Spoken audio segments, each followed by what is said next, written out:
Hello, everyone, and welcome to a surprise episode of Learning Space. I am your host, Dr. Pamela Gay, and I am here to put science in your brains.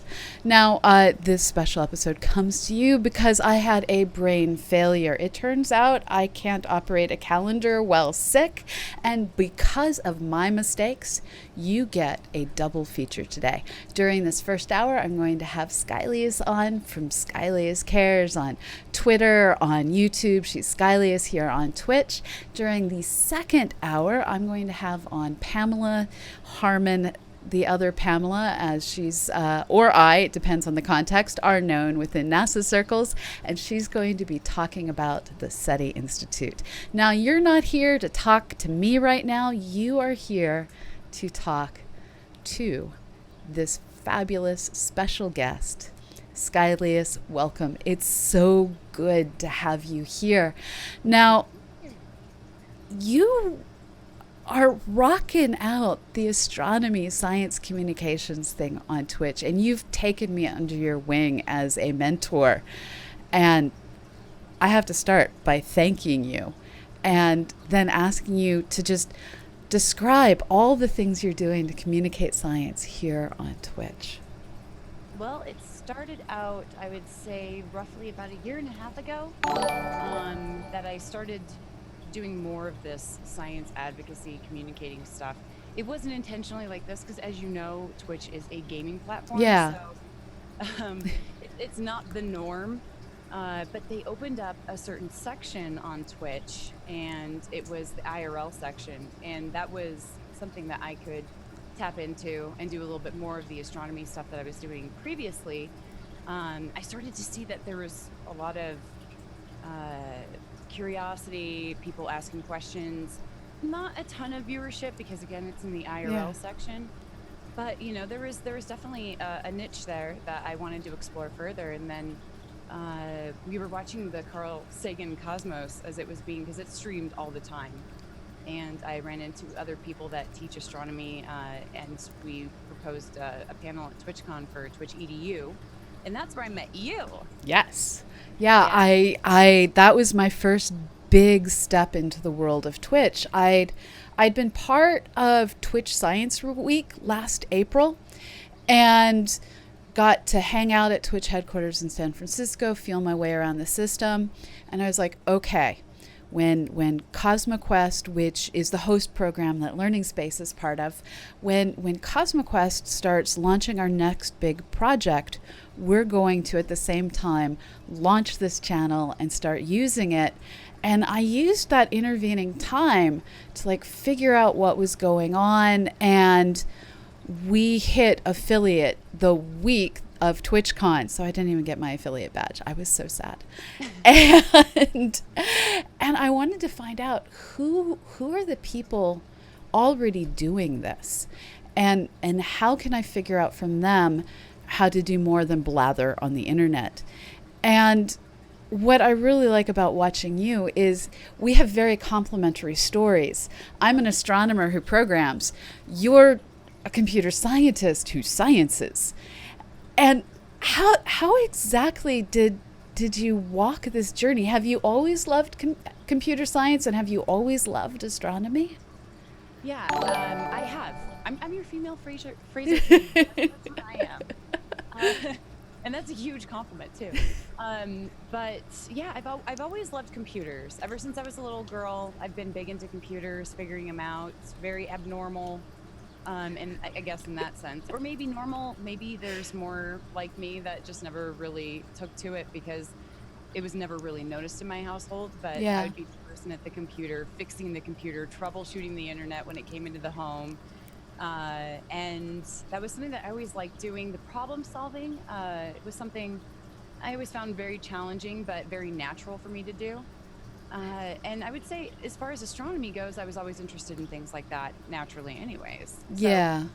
But where computer science won was when I got laid off actually at a job, and I knew that I had not finished my degree and it was time for me to go back to school. I knew that this day was, you know, it was in the future. Yes. So at that point, I decided what would be best for, you know, having something to lean back on, fall back on. And computer science is so diverse. There's so many things you can do with it.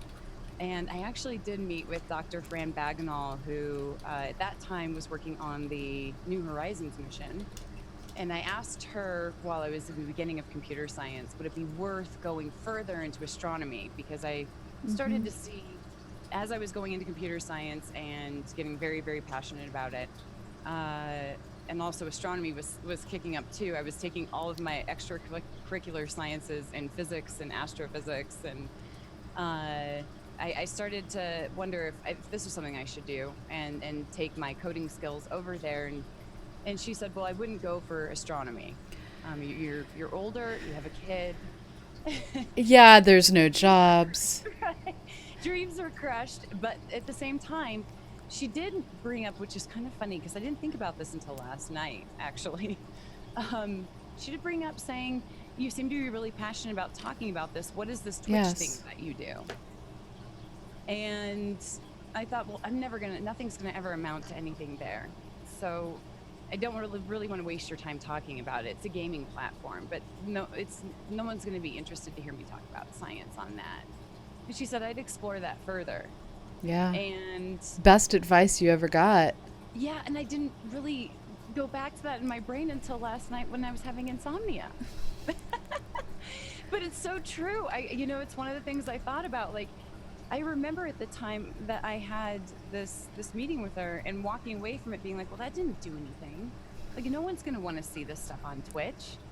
And I was definitely wrong there, because then I would say that was, I think April, maybe. No, that would probably be the beginning of last year, so 2017. Okay. So I never really thought that this would take off. Next thing I know, at the end of the year, we've got that panel at TwitchCon. You're sitting out in the audience, which you're one of my, I fangirl over Astronomy Cast. We just have mutual fangirling going on, and there is nothing wrong with that. We can fangirl at each other from here until the asteroids come home. Yeah, so it looks like someone said, I'm still quiet. Am I? Let me lower my volume so that we're the same and people can. This is a problem I have randomly, where it turns out Zoom doesn't output at the same level as everyone else. So I will drop my levels in hopes. I need to get a mixer. Yeah, I can also turn up my mic volume. It just might sound like there's increasing fans around me when it's really just my... Yeah, if you can increase your mic volume, that would be awesome. Okay, maybe that's better. We'll let them test it out. But yeah, so that was kind of a crazy thing, getting the panel at TwitchCon. I think that did help. I think this year would be if we got another panel again for educational content, and I how I feel about that word. Yeah.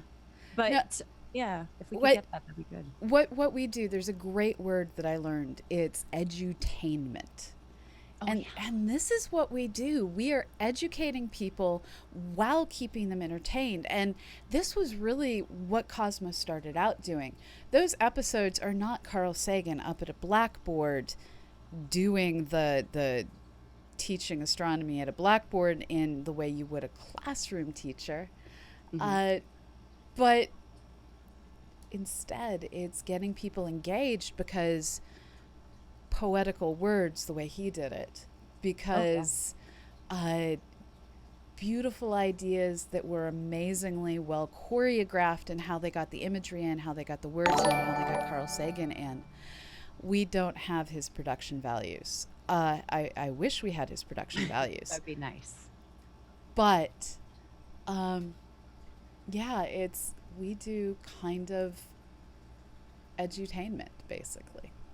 Yeah, and mine's very different, as you know. Mine can be a little on the vulgar side, and but I feel that's really important to do, like to appeal to the people that are there, make jokes. I want people to feel comfortable. Yes. That's the biggest thing that I can take away from pretty much any kind of educational experience that I've ever had, and any kind of, even if it's a meeting where I'm trying to retain information, if it's not intriguing, if it's not fun, and I don't feel engaged, I'm not going to come away with anything. And And that's important. And what I really appreciate about your approach is we have so many materials out there that are totally family friendly, totally kid friendly, that use Comic Sans, that don't necessarily appeal to the childless millennial or Gen Xer who just wants their science with a craft beer.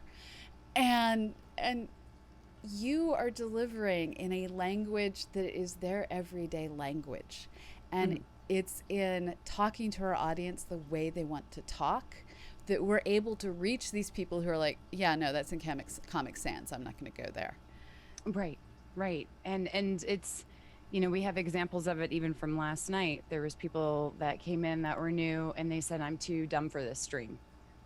And I got to admit that has to be one of the saddest things that I see. My heart Yes. inside just kind of breaks, and I can't show that to everybody. But that's one of the things. I could be trolled all day long, but when someone says, "I'm too dumb for this stream," Yeah. that's a real sore spot for me, because those are the people I want to hone in on. I want to bring that, Yes. and there's a balance, obviously, because I do get a lot of very insane questions that are very intricate and very high level. And so I think that can be intimidating. So it's a balance, actually. It's kind of the new problem that I'm dealing with, and I'm still working on it. Because I really do want people to feel like they can come in and say, our nearest star is Venus, and say, no, no, No. technically that's not right. It's our sun, and them feeling comfortable and saying something like that and not being ridiculed. That's really important to me too. So There, I'm there's working on it. there are dumb questions, but they usually involve things like, I'm trying to think of one. I've encountered a few, but they're usually opiniony questions or things of, have you not seen the world? Like drop your keys, you will understand. Um, but in general, as long as someone pays attention to what happens when they drop their keys, there aren't stupid questions. There are just really weird questions, and those are usually the ones that are most fun. Hmm. There are certain problems that you deal with that, let's face it, flat earthers. Yes, and that's why you create an emote. Where the this came up in last week's episode where we had guest Richard Saunders. Hmm. I don't understand where the flat earthers came from and how many of them actually believe it versus how many of them are just trolling us. Do, Right. do you have any sense for this? No, so I didn't really know about it until being on Twitch and then seeing that there. But what I do know is that obviously the internet makes anything viral. I think often, I would say over 95%, maybe even 97% are just trolling. So it's completely just saying, I don't really even care. I'm just going to say this just because maybe it's trendy. But then there's the occasional people that it's pretty rare that I've actually seen a genuine flat earther. But I have had people send me stuff like the sun is hollow. The sun is not, definitely not a bomb. There's no fusion. So I get weird things like that are, I know someone's pretty genuine about. But as far as flat earth, I still have to say, I don't know if I've actually met in my channel a real flat earther. I really hope that you're right, that the majority of them are indeed just trolling us because it's fun. Hmm. But one of the real reasons I wanted to have you on here is you are two different rare entities. You are the female computer scientist, and you are the female astro geek. And I saw someone in the chat, and I regret it scrolled away. So let me pull up who it was. I think it was Astro Size mentioned that his local astronomy cub is pretty much gray-haired white men and a whole lot of pedantry. And we get mansplained. It's one of the things that happens to us.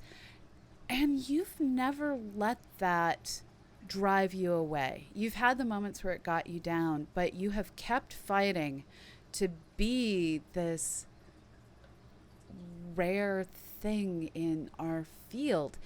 What was it like to first get into computer science where like you'd grown up being the one fixing the computer and now it's like there's no one that looks like me here? And then to wander into astronomy and face the exact same thing. So I would say definitely it was something that I didn't think was going to be as much of a problem. And I don't know why I didn't think that, because when I think back on my childhood, I didn't have any other friends that took interests that I did. I was always interested in, again, the computer stuff, and I couldn't share that really with any of my girlfriends. So growing up, even in high school, playing video games and stuff, I was very closeted about that. Didn't tell people that, I mean, I passed up my prom for playing a video game. You were a closet gamer girl. I was. And so I didn't want to have that really known, because it's not, I didn't think that men especially would be attracted to this. You think about all these kind of things. But getting into computer science, I thought, we're in a different age. Maybe there's going to be a lot of females. And what I noticed was at the very beginning, the first two classes, actually I would say the first class, once I started getting into more complex things like data structures, they started to disappear more and more. And that kind of became my passion. And I didn't realize that at the time, but I started writing these papers on the lack of women in computer science, and, argumentative papers as to why I believe this is the case. And I wanted to make sure that they were fair, not representing any kind of bias on my end. And that's really tough to do when you're passionate about something, and you're also impacted by it, because the intimidation factor, like you say, I remember on calculus tests, we would have forum discussions, and I would know how to correct someone's math. And I remember there was a few times that I just opted out on doing so because I was the only female. And I just didn't feel like being that person. And so I actually started doing it, though, because I realized I would have to get over this in order to go into this field. If I think that this would be different in the workforce, I'm probably kidding myself. So I started asserting myself more, and I also started streaming at the same time. And so talking about astronomy on Twitch, there's a whole different kind of culture with how, and I say this, I'm not speaking for all men, and this is so not a general thing, but there's a different culture as far as how some females and some men treat each other on this platform. So that was something I knew I was going to go against too. And you wandered into the mainstream, and the mainstream is not always the happiest place to be. No, it's definitely more of a fight on every level. As far as gaining traction, gaining viewership, gaining subs, things like that. I might be a little bit more of a disadvantage than others. That's a good way of putting that. And so, it was on here. The thing that I really can do more so, like the passion that I can drive from carrying on here. And like you said, it does get me down still when I see people come in and they just want to test me. They'll start asking me questions about computer science, or they'll start asking me questions where it's clear that they're just testing my knowledge. This is where you really want a mansplainer right. emote of some sort. I'm thinking I have to have that now. I'm thinking that has to be a thing, because it happens so often. Or if I'm talking about a topic, or I get something confused because I've been streaming 4 hours of astronomy, it's there's very little, and this has kind of come with the development of my channel. So there's not as much like, I'm not going to correct her on that. I'm just going to let her go, because ultimately it's the message that she's communicating. And that's that this stuff can be really fun. And that's it. What's cool is you had this back of your mind, not even conscious voice from a scientist you got to meet saying you should science, you should science outreach on Twitch. And that little voice apparently triggered with all the different things in your environment to get you on to this platform. Now, you could have stuck to streaming video games. You could have joined the community of people who are streaming their software. But while you aren't strictly astronomy, while you do play the occasional video game because you're a human, you did land on astronomy, and you've brought your computer science into that by being a beta tester for the good folks at Space Engine. Yeah. How did that arise? So they're a company. Well, it's not even really a company. So it's a bunch of just freelance, software developers that are working with the person who owns it, who actually lives in Russia, and he's extremely knowledgeable about space. And so he's been building up this whole thing and getting people to help him, but it's all been volunteer work. So I started using it because it was available for free, and it still is. And talking about space in that way, using that software. And it's been so good to talk about all kinds of things. It's very relevant. I could show people how, for instance, Uranus is rotating on its side, and things like that. So it's been absolutely an amazing tool to use. And what we started doing in my own channel was doing donation drives to the developers of this to let them better this product. Because to be quite honest, I know a lot of people are familiar with a bunch of other space simulations, and this one has so much potential. I know that there's also Universe Sandbox Squared, but this one really allows for me to kind of freely roam, talk about things, not have to deal with, running different physics models like Universe Sandbox Squared would have me doing. But we can just pretty much go and explore. And I think that the devs that have worked on that have been incredible. And the money that we give them, I think last year we raised around $3,000 for them. And that allowed them to push out new releases. Hopefully in time, they're going to have a product that they can actually start making money on. And being able to do so, I think that their product will get even better, because right now it's just a matter of resource. And so being able to make these contributions and a lot of my community, they've been just absolutely amazing in donating to them. And you can donate on their page too.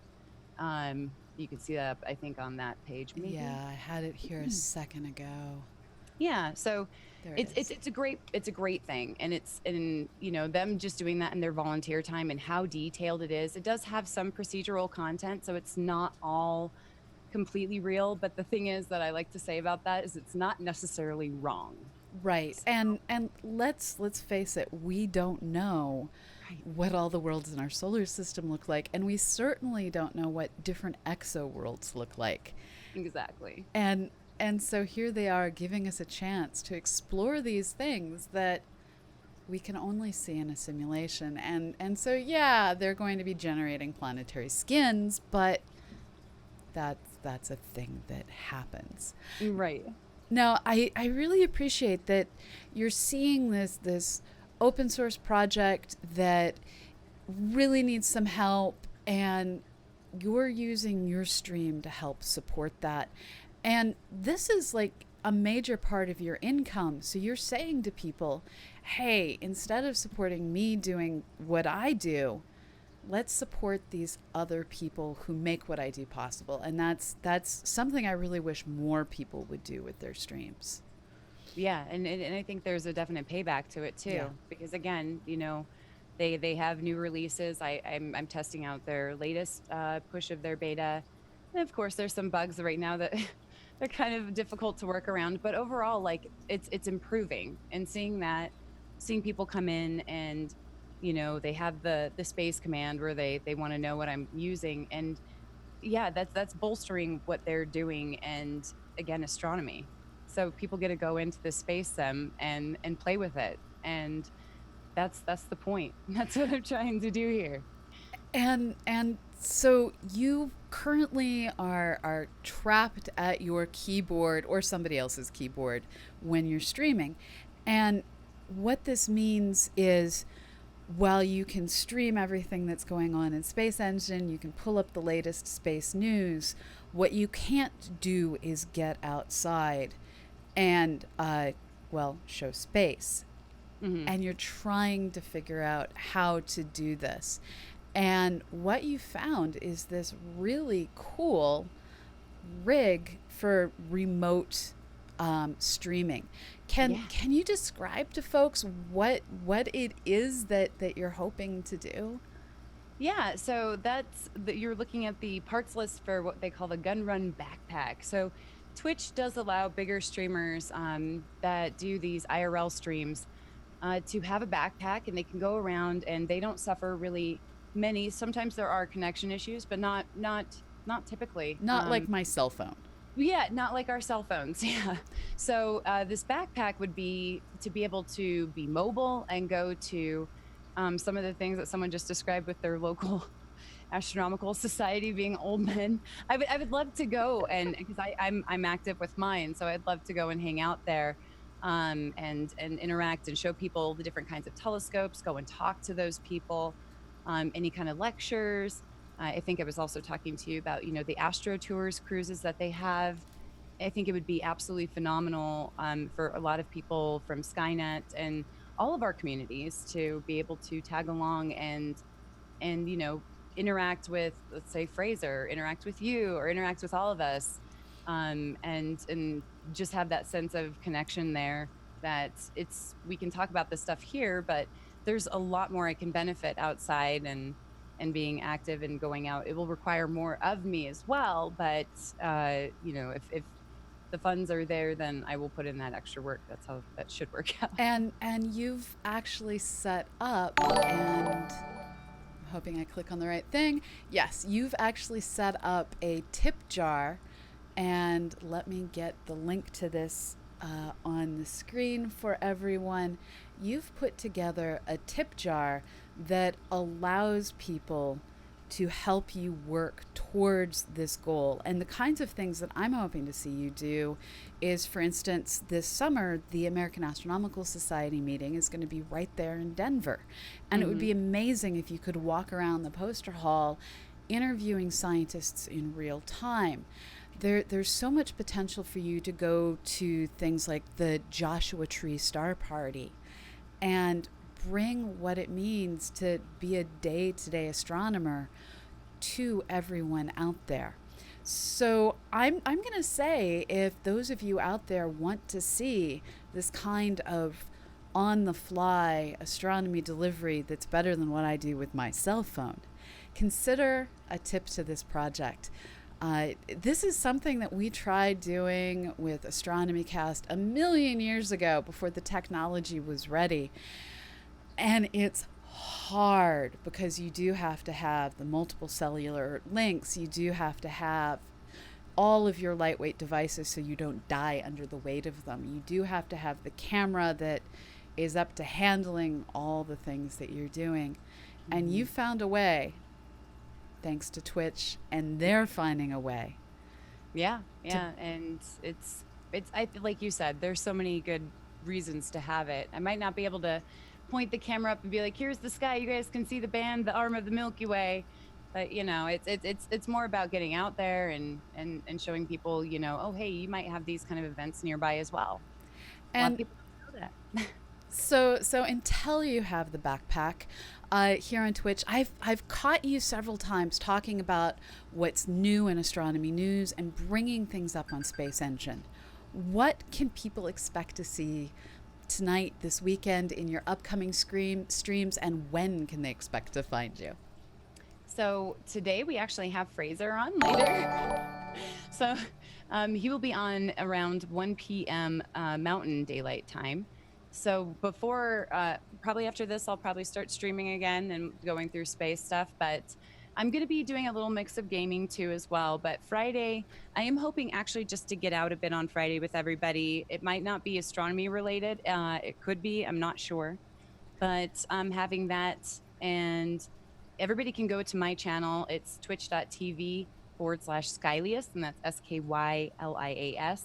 And you can see my schedule. It's right there on the front there. So it changes because I am moving around a lot. So. And you are Skylias Cares on Twitter and YouTube. And folks who want to see your back channel beyond what Twitch will let them see, check out YouTube. And hi, Pamela. I see you in 2 different ways. Hold on one second. So we're going to have our next guest for our next show is starting to arrive. I'm going to mute her for a minute. So before I switch over to our next program, which is about to get started, what parting words would you like to leave for our audience? I think we're only just beginning with this stuff, and I think we can definitely find a better place that Twitch will see that there is importance here. So I think we're just getting started, and thank you for having me. Thank you for being here. Now, for all of you out there in the audience, stay tuned. I'm going to prep everything up to get going in 13 minutes with our next guest, Pamela Harman. Before that, I am going to bring you today's daily space. I'm going to work to bring you everything that is new in space and astronomy. So hang tight, everyone. The stream comes back in 13, and until then, I leave you with happy little rockets crashing into worlds. Bye-bye, everyone.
Hello and welcome to the Daily Space for Thursday, May 17th, 2018.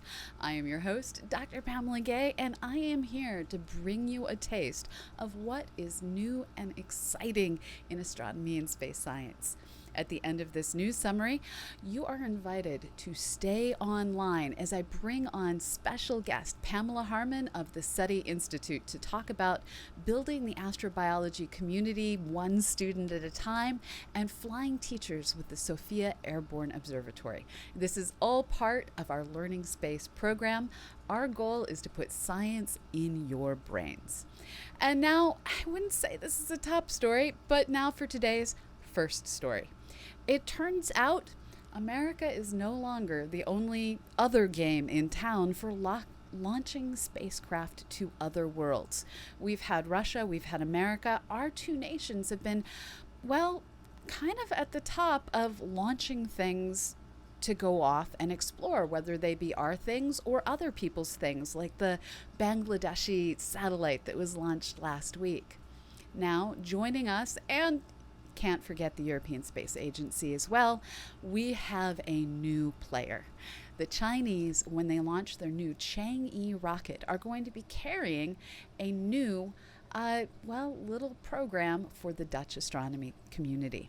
So folks over in the Netherlands have put together their moon exploring package, and in looking for their launch vehicle, they're tagging along. So Changi won't be alone, and we're now looking at a new international collaboration in science, showing that new partnerships are coming up every day, and space is really something we all share. Now, beyond looking at our own solar system, beyond looking at our own moon, I guess we're still looking at our moon, actually. This image is from a suitcase-sized satellite, a little bit bigger than a CubeSat, but we're going to go with calling it a CubeSat that is on its way to Mars. We have Mars Co A and Mars Co B that are accompanying the InSight mission.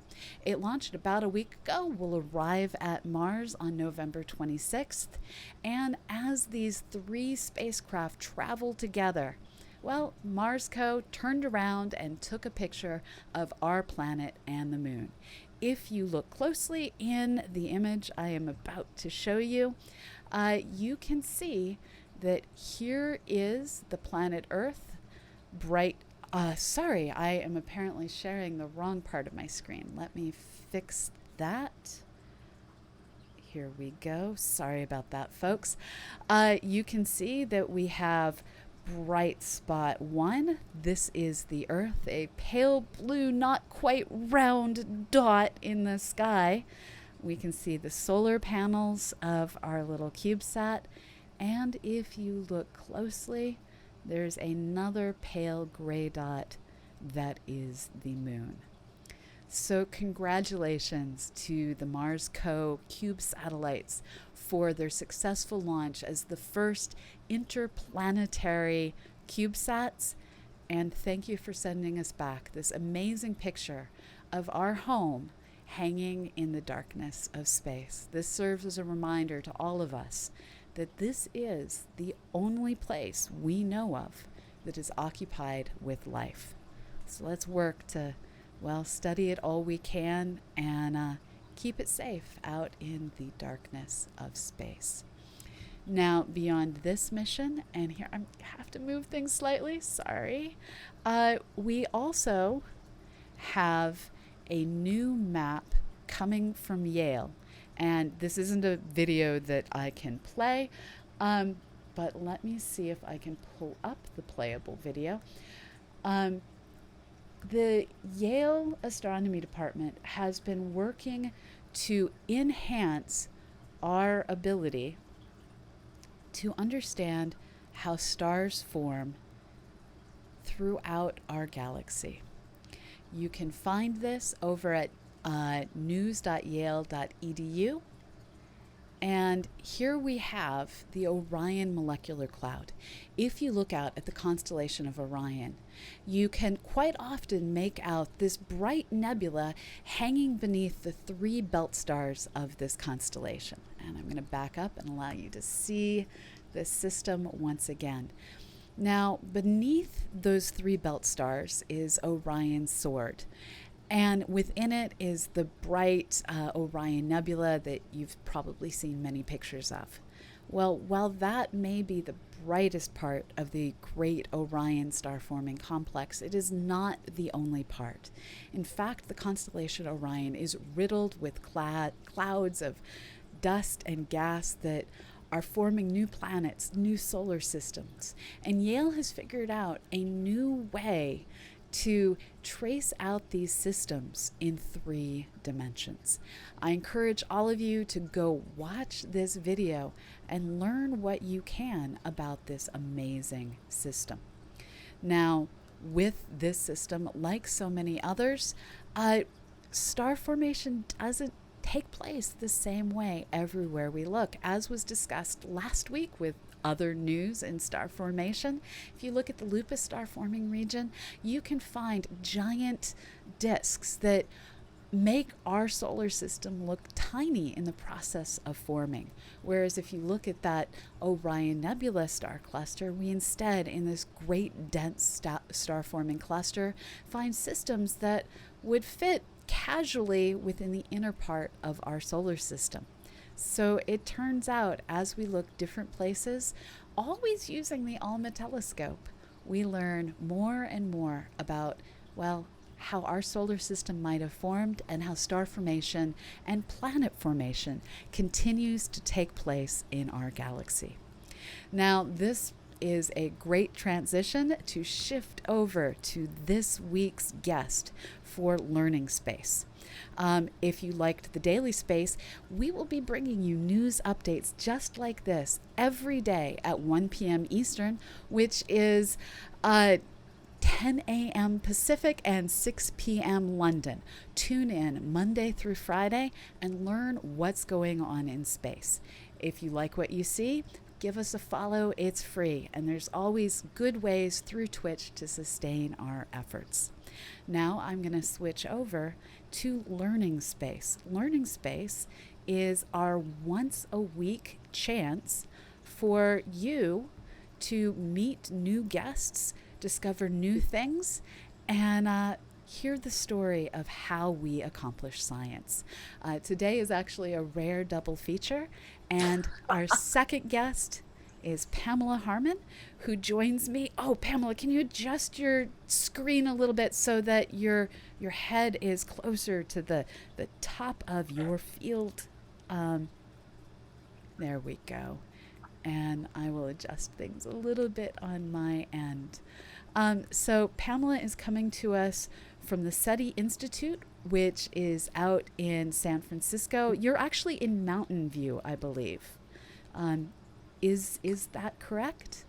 Yes, it is. Hello, everyone. The SETI Institute's office is in Mountain View, California. We are across the freeway from NASA Ames Research Center. Some of our investigators have space at NASA Ames because they are lab investigators, and we do not have lab space in our office. So we have NASA-funded research, we have USGS, NSF funding, private funding. But yes, so coming to you from a partly cloudy day in Mountain View, California. Well, welcome. Oh, and I'm just realizing I forgot to update the thing underneath you. So it says you are Skylias. Let me fix that. That's what I get for doing back-to-back episodes. Now, you have had a chance to be at the SETI Institute during an amazingly exciting time for us coming to understand the place of planets around other stars. What did we actually know about exoplanets when we all got started? Well, I've been here at the Institute almost 19 years. And at that time, when I first came, when I first started here, theoretical models indicated that there would be planets around other stars. Since that time, there were the first big hot Jupiters orbiting close to their parent star. And then all of a sudden, Kepler launched and started observing 100,000 stars and finding hundreds and thousands, not hundreds of thousands, but right, of extrasolar planets and dozens of Earth-like small rocky planets in the habitable zone of their parent star. So that has been a complete paradigm shift, while I've been here at the Institute.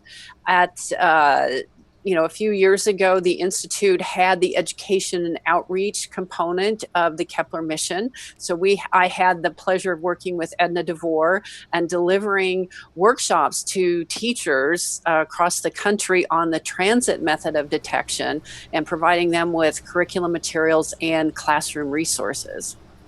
So you remember back in 1995 when 51 Peg was announced.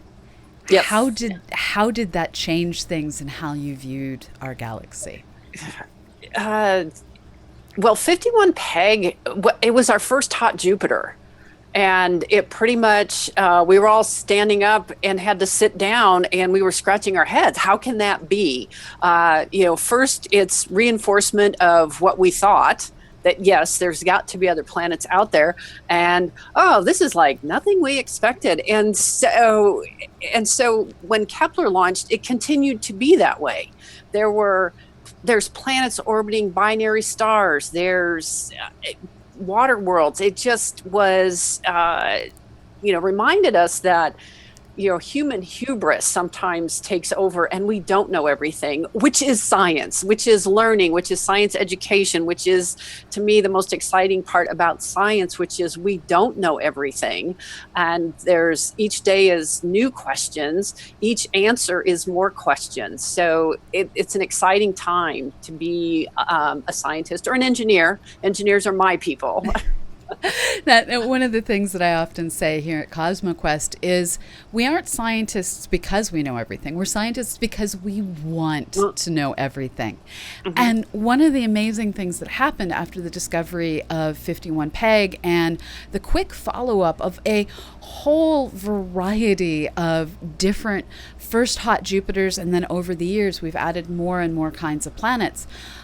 Right after these discoveries began to be made, NASA also began to fund a variety of institutes that were directed specifically at studying, a potential new field of astrobiology.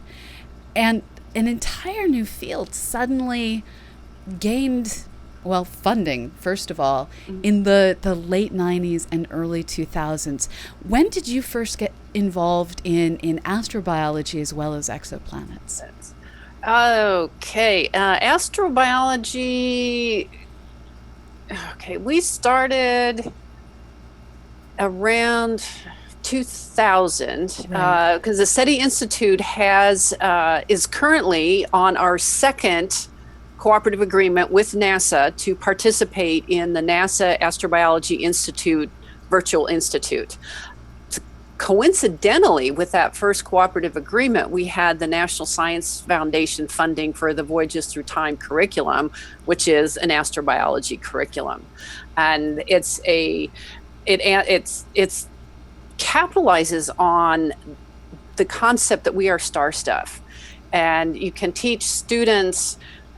They're more receptive to learning if it's about them, if they're the stakeholder. And everything about astrobiology is, how did we get here? How did we get to be the multicellular, complex organisms that have civilizations and societies and build technology? So it is really a context that's fabulous for student learning and engaging students, and it makes chemistry relevant, physics relevant. It's not just about what's in the book. It's about, well, it's got to be the suitable type of stars. Planets have to form. How do they form? Do they have atmospheres? What are those systems? Are those systems similar to Earth? Do microorganisms thrive? Do microorganisms evolve? So it is the big picture. And it's amazing sometimes how much definitions can change over the course of a lifetime. When you and I were children, they taught us that life required sunlight, water, and food. And that definition has been rewritten to life requires an energy source, a solvent, and nutrients. And this has completely changed where we can look for life. And let's say it's got to replicate. Yes, with replicate with heritability, and it has. And the discovery of extremophiles in the late 90s also propelled astrobiology, because we were finding microbes in extreme environments where we hadn't found them before, weren't aware of them, or weren't even looking. And these environments are similar to some environments that we find in our solar system. So if these microbes are thriving at high temperature and pressure, high pH, low pH, without sunlight, chemosynthesizers, they could be elsewhere. And so with exoplanets and the extremophiles, it really propelled astrobiology forward, and as wow, we should be doing this now. We can. And one of the more interesting stories that I saw come up yesterday was folks over in England, and I'm going to try and pull up a photo of this, are actually using the city of Dorset, England, as a Mars analogy. Now, you wouldn't normally think of Dorset, England as an analogy for Mars, but it turns out that the city, in addition to having remnants of a castle and a very pretty downtown area with a pub, it also has these highly, highly acidic streams where they're thinking... Go ahead.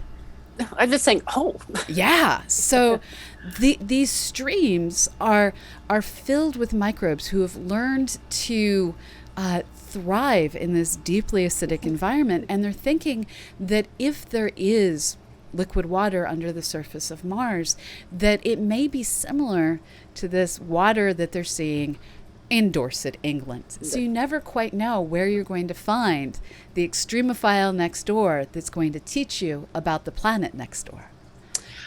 Rio Tinto in Spain, the geysers in Yellowstone, the dry, arid regions in the Atacama Desert. If it's there, it could be somewhere else.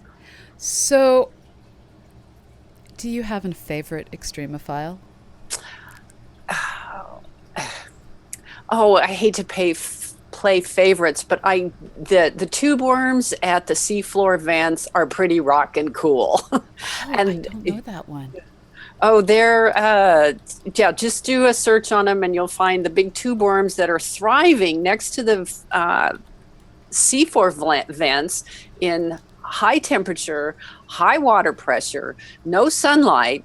There's some organisms around them that are chemosynthesizers that they can then in turn feed on. So they're pretty cool. Now, what you're bringing up is actually one of the things that led to us completely changing our definition of life, and it's these deep sea vents. Can you explain a little bit about these deep sea vents? Sure. So at the floor of the ocean, where it is so deep, there is no sunlight and there is life. There's, of course, water.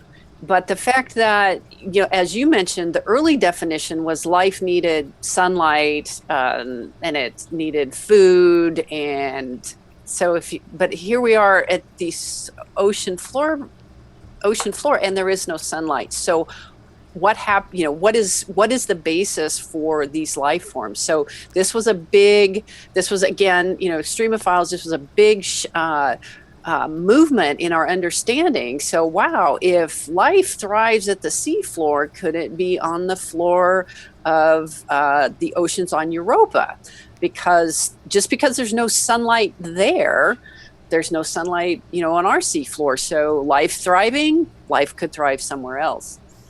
Now, as we start to look out at other worlds in our solar system, we need more and more humans to help us understand what is possible under the ice of Europa, what is possible under the ice of Enceladus, what things should we look at as we try and sample, the samples that these worlds are sending us with their ice geysers. And part of building that future workforce that it was recognized was needed was an astrobiology summer school that you got to be part of organizing for many years. Can you share a little bit about that program and how you went from having just summer research interns to having a young astrobiology community? It started with the NASA Astrobiology Institute back when NASA had education funding embedded in the programs, and NASA education funding is now in the centralized SciAct, which you may have talked about at some other time. So we had that funding, we had some private funding, and we were able to it was a competitive program. Teachers applied with the commitment that they would teach astrobiology in their school when they returned, and they would complete some outreach either with students, the community, workshops for other teachers. So they received this rich experience based on the Voyages Through Time curriculum, science talks. They got to meet premier scientists in the field of astrobiology. They presented lessons. We worked together all week. They went back and started teaching astrobiology. And so they started this tribe of astrobiology teachers, and we called it Astrobiology Summer Science Experience for Teachers, ASSET for short. And many of them are still teaching that curriculum because it still works. Let me fix there we go.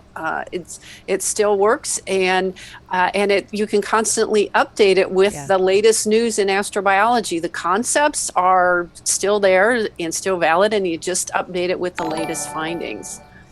And one of the really great things about the SETI Institute as a whole is you really do a lot of work to get understanding out to people in many different points of life. You are working to work with the Girl Scouts. Yep. You have your airborne teacher ambassadors program, which we're going to get to in a moment.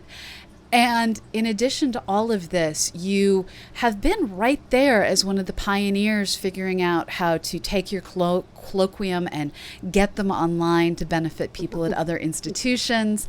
You're constantly pioneering new things, and you have this great website, which I'm showing here.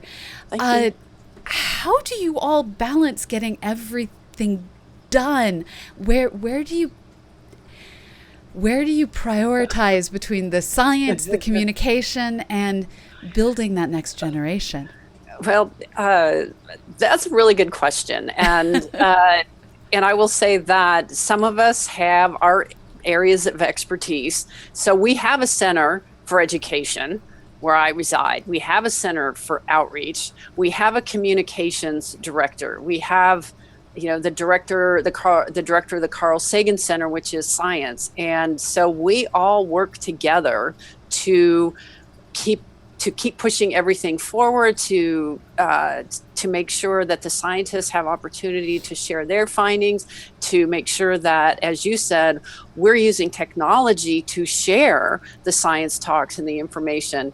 And I will say that we are in the process of changing our website. We're going to have a new, even more exciting website. Most of the content that you can find there now will get migrated over. However, we're going to improve the presentation and improve some of the content that we deliver. So speaking of being on the edge, we're about to roll over to something even better. Now, that's fabulous to hear, and I'm sorry that you're updating the website, because I know exactly what you're going to go through, so congratulations, and I'm sorry. Now, you mentioned that with changing times, changing finances, we're both somewhat at the whim of what Congress lets NASA do. And this means we have to change what we do on a regular basis and try out new ideas, try out new things to keep trying to make a more scientific society. And one of the next big things that you started doing back in, I want to say 2016, but it may have started much earlier than that, is your airborne teacher ambassadors. Okay. Airborne Astronomy Ambassadors, the first iteration began in 2011. Oh, wow. Yes, so that was under the SOFIA Airborne Astronomy Ambassadors, again, when NASA missions had education funding. And then in 2016, we switched over to the NASA Airborne Astronomy Ambassadors because we're funded from NASA headquarters. We still use SOFIA, the Stratospheric Observatory for Infrared Astronomy, as our platform for an opportunity for the teachers to go on an observatory that happens to be in the air and spend time with scientists as they're collecting data and see data come in, ask them, well, what does this mean? And is this new? Oh yeah, this is new. And we give them a professional development program prior to this immersion experience on board the NASA asset. And in this iteration, we have a curriculum unit that is next generation science standards or three-dimensional, depending on which state you reside in. We have a curriculum unit for them to teach when they go back to their classroom. Now, I know I keep wanting to snag a ride on SOFIA, but I'm never in the right place at the right time. And I get special magical abilities because I work with NASA and I'm a science communicator. Teachers don't usually get these special magical opportunities to fly with telescopes with the door open. How do the teachers react the first time you get them doing these kinds of things? I'll steal your word. It is magical. Just so the listeners know, there is a pressure bulkhead. So when the telescope door opens, we don't have to be in pressure suits. We can walk around in sweatshirts and heavy and layers to stay warm, because it is an aircraft at 36 to 45,000 feet. Yes. And it is truly the experience as equals. You're right. There are no free rides. There are no ticketed rides. Everybody who's on this observatory is working, and they are considered a key part of the program. They have met members of the flight staff and the science staff before. We're on the observing flight, and they're embraced. And it's, what questions do you have? Come over here and look at this. And it's treating them as they deserve to be treated, which is as science and engineering professionals. And having this experience, they go back to their school sites with some NASA cred, and that cred lasts.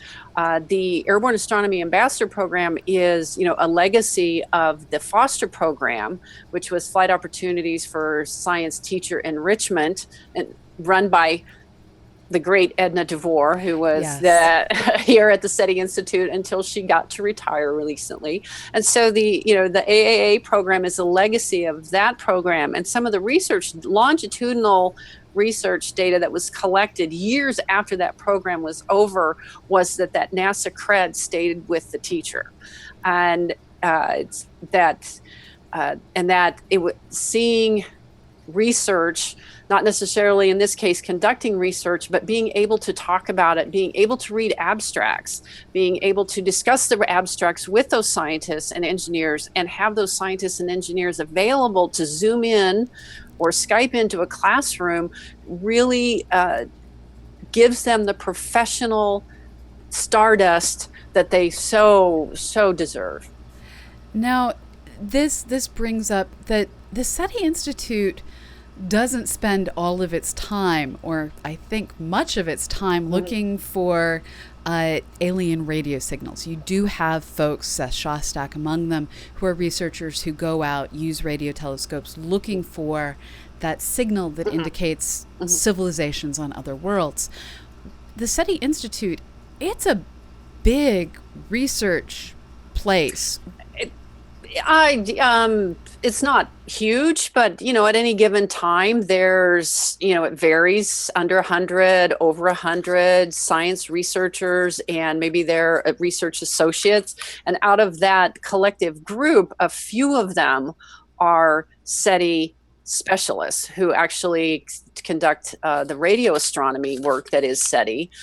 We currently use the Allen Telescope Array in Northern California when we have the funding for that, because we have to raise funding for that privately. We don't have access to government funding for that. Whereas all the astrobiology work, our astronomers, our planetary scientists, microbiologists can apply for NASA, USGS, NSF funding. Now, coming from the university astronomy background, anything over 10 researchers is big. Oh, okay.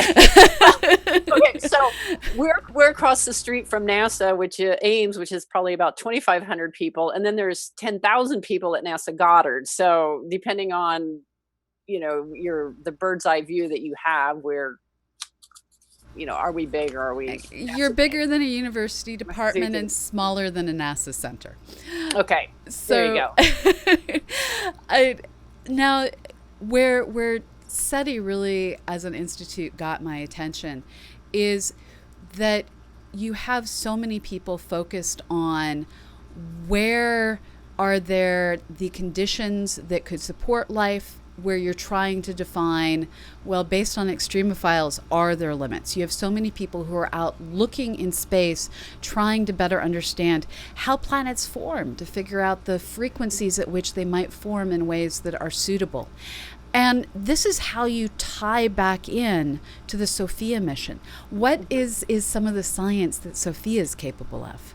SOFIA is capable of studying star-forming regions, is capable of studying the dust around stars because it is cooler, but in implosions and explosions, it has been warmed a little bit. So it's not as hot as stars, but it's warm enough to emit in the infrared. We look at supernovas and their remnants. There's a suite of instruments. Some of them are imagers, some of them are spectroscope or spectrographs, and some are image spectroscopy. So with the spectroscopes and the spectrographs, then we can look at chemical composition of atmospheres, which gets into can you identify disequilibrium, which might indicate life present. And so we're now not just looking for radio signals, we're looking for how did life begin? Where could it begin? Mm-hmm. And trying to understand this from this interdisciplinary, what's the biology, chemistry, geophysics, astronomy, planetary science. You must have amazing lunch conversations there.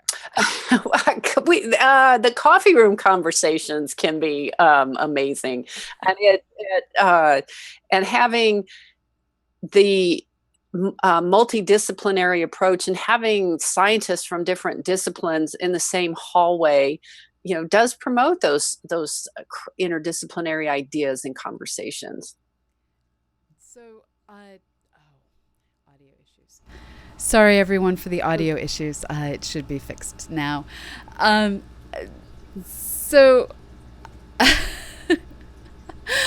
Someone just made a strange comment. Apparently, there is a Pamela Harman who is Jethro, I'm assuming Jethro Tull's wife. There's through Google, there's lots of Pamela Harmons. I am me, and I'm one of me, but there's a lot of Pamela Harmons out there. There is at least one other Pamela Lynn Gay that I discovered thanks to Google alerts, and she is a coroner in New York, and I get lots of Google alerts that I really wish I hadn't read. So, common names, this is what the internet allows us to find. Now, what all do you have coming up from the SETI Institute? You've done so many amazing big and little public outreach events. Where can people potentially run into you and your team of humans around the Institute in the future? Well, look for us at American Astronomical Society. Look for us at AGU, American Geophysical Union Conference, giving our science talks. Go to our website. There's talks every month. And what I'm trying to, my calendar is so busy, but I can't, it's hard to spit it all out at once. I'm working with the Girl Scouts, that's some NASA funded work. So I'll be at a Girl Scout camp. Unfortunately, you have to be a kid. I have to be a kid. Yeah, you have to be a kid. I'll be at Pine Mountain Observatory in July. But I would say mostly, watch the news for our work. Mark Showalter, who runs the Rings node for NASA, constantly has updates and moon discoveries. So we're always doing something. And your Twitter feed is a great place to get a quick update. Right. We have with Twitter and Facebook, at SETI Institute, and an RSS feed, and you can sign up for our e-newsletter.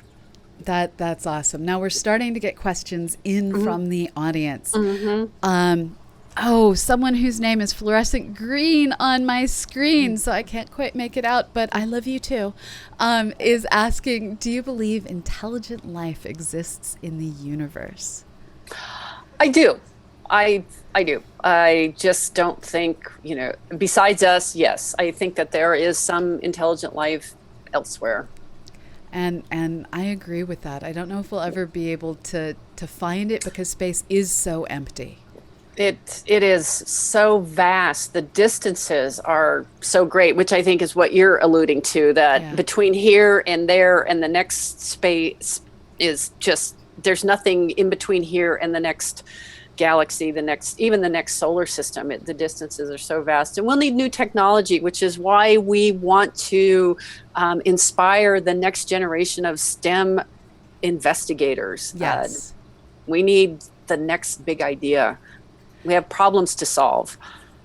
And one of the more interesting Twitters that you should follow beside the SETI Institute is WETI, Waiting for Extraterrestrial Intelligence.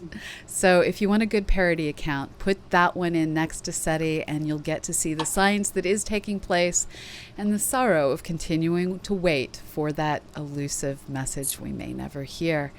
And there is really a need to get more people seeing science, technology, all of the related fields, math, as part of Well, everything we need to do in life, we're getting to the point where I rely on my phone to tell me everything. And if I don't remember to put something in Google Calendar, it's not going to get done. It's really amazing to see how your institute has been able to integrate together side by side, doing the science, communicating the science, and educating the teachers so that they can make sure that everyone starts learning young.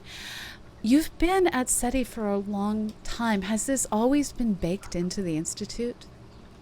Yes, even before my arrival, and even before Edna's arrival, the institute, when it was at its inception, at its founding, was to investigate and explain the prevalence of life in the universe. Our mission statement has changed a little bit, here and there over the years, but at the founding, at the inset, education and outreach was always a serious component and a serious consideration. And it's one of the reasons that I think the founders did so good. Now, when you first got there, I have to ask, because I have totally fan-personed over these people, what was it like to walk down the hallway and randomly stumble across Jill Tarter, who is by far the sweetest human being ever? She's the human Contact modeled the Jodie Foster character after. And then you also have Frank Drake.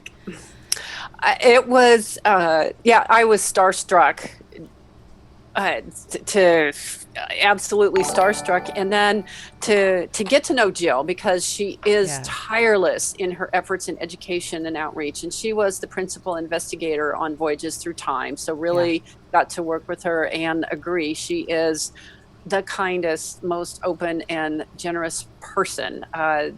Definitely a role model on how to go through life, and it has a great sense of humor. Let me say that she likes to dance and likes music. And Frank Drake is also a wonderful person.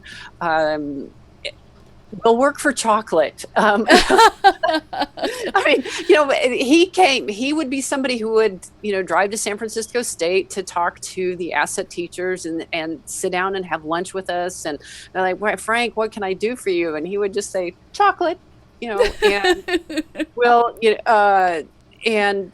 and he's, still active. He's not in research. He hasn't hung up the research shoes yet.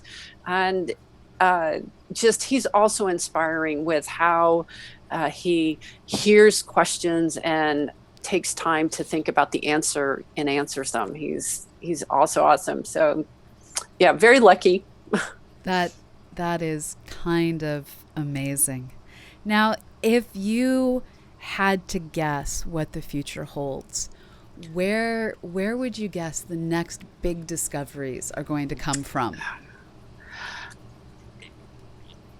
My biggest guess is it's going to be something we haven't even thought of, because when I guess, it's with what I know today, and that's limited by my human hubris. And so for what's coming, it's something we don't even know. It's something bigger than we can think of today. The universe is always more exciting than what man or woman can imagine. Mm-hmm. Now, what if you had unlimited budget? Would you build for science and build for science education? Well, I would spend most of it on science education, and then I would share. I'm giving you unlimited for both. For both. So I have unlimited. Well, I would, for science education, I would continue to do professional development for teachers of all ages, especially elementary school teachers who, because we want students to not lose their scientific attribute when they're young. And we're born scientists. You throw food on the wall when you're a kid and you observe, wow, that stuck and that didn't. I wonder why. And so you try it again. And and so we want to make sure that, that science is fun and engaging all through. So yeah, I would continue to work with teachers and students, have more programs for students.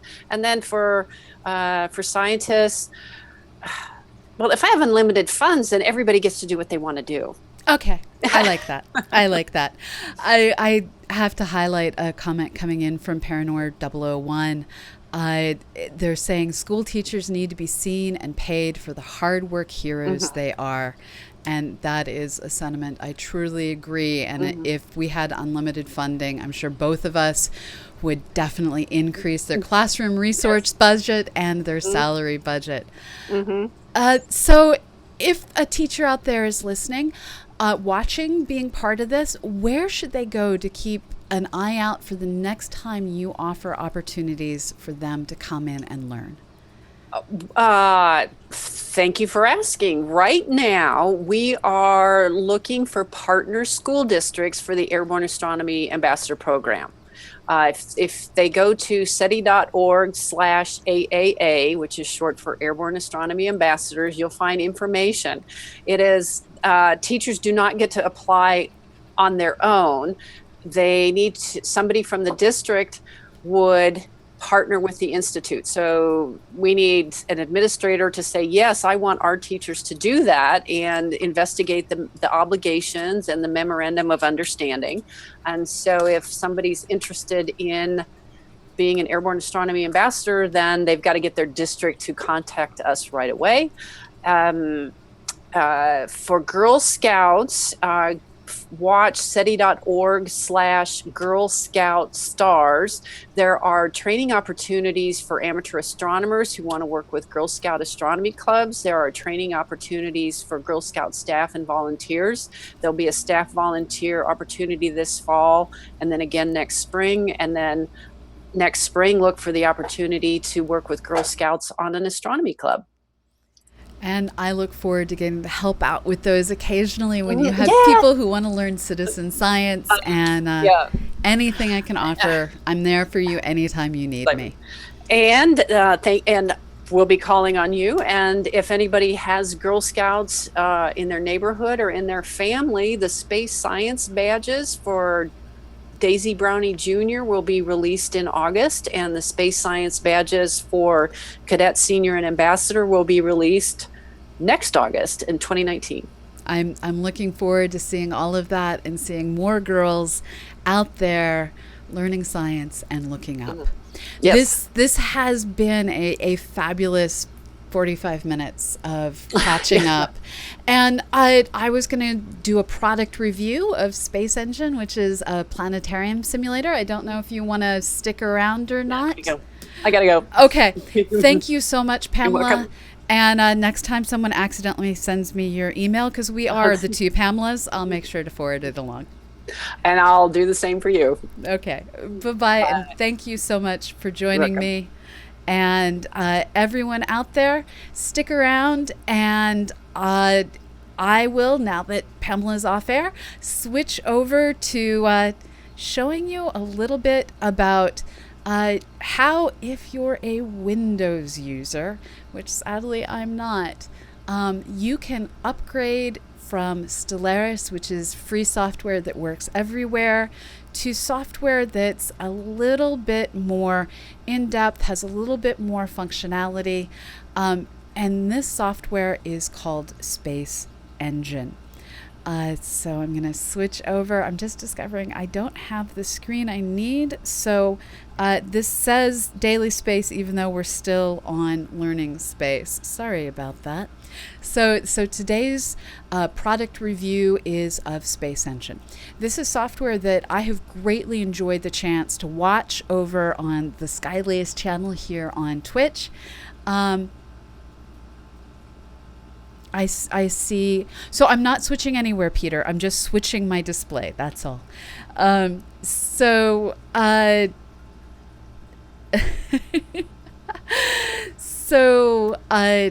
This week's product is Space Engine. This is planetarium software simulation software. I stated that poorly. This is planetarium software that will allow you to simulate our universe.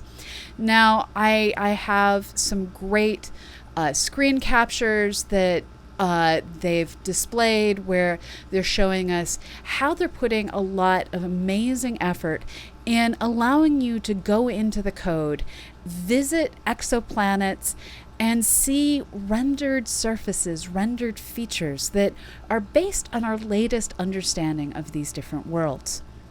They do a really good job at trying to keep up with new understandings, but one of the things that was sad is I came over to the download page, and while it doesn't say Windows only anywhere I was able to find, it does hit PC, it does mention .exe, and as far as I have been able to figure out, this is software that only runs in Windows.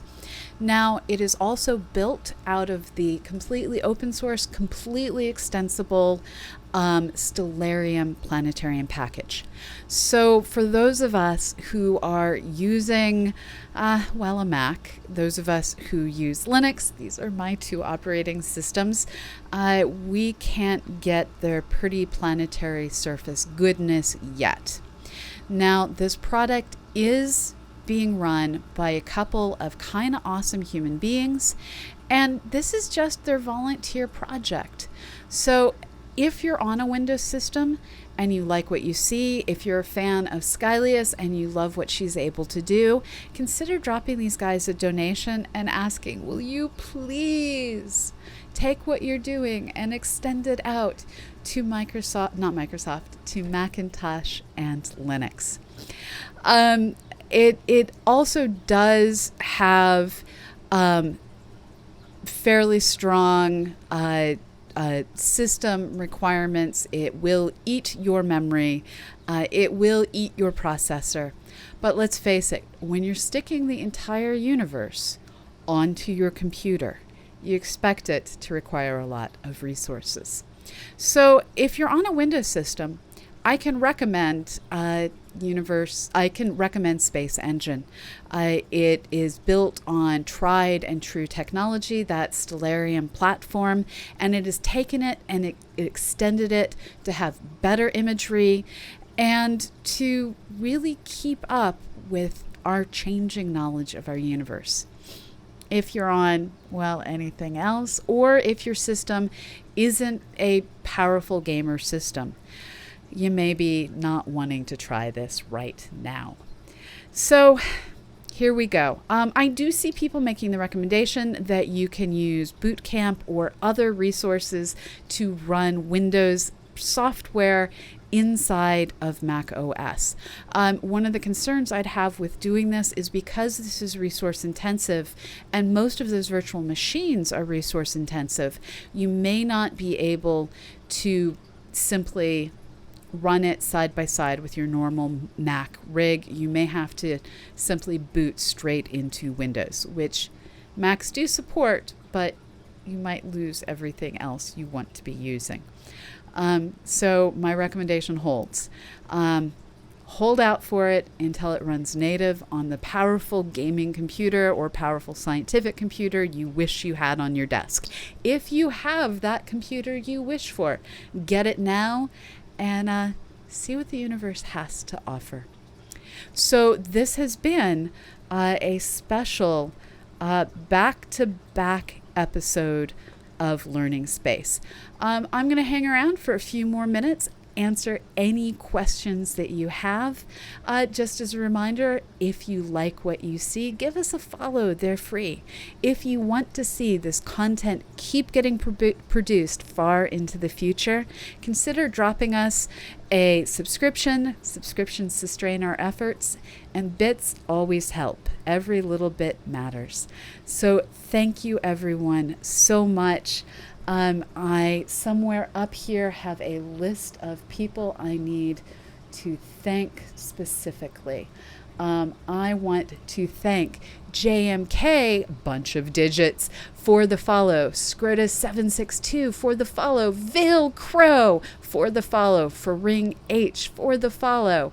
Eileen with a bunch of X's for your follow. We also have follows from JLV 2008, Seebeck, Dark Puma 3609, Shy Hugh, Craciel, Dr. 7. And as always, thank you for the host over from Skylias. This has been an amazing past couple of hours, and I'm so glad that you've all been here. Frangie, thank you. Hearts to you as well. Now, do we have any questions out there? Yes, I miss Celestia too, Uncle Bill Doran. It was good software. Any other questions? Thank you all for being out there. I'm also looking to see who I can potentially raid.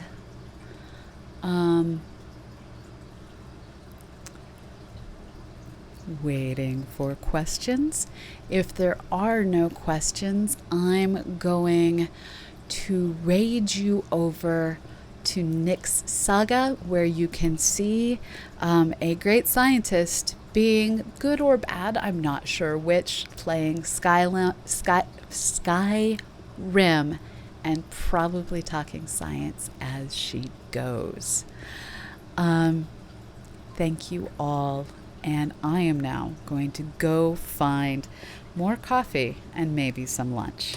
So here I am, raiding you over to Nick's Saga.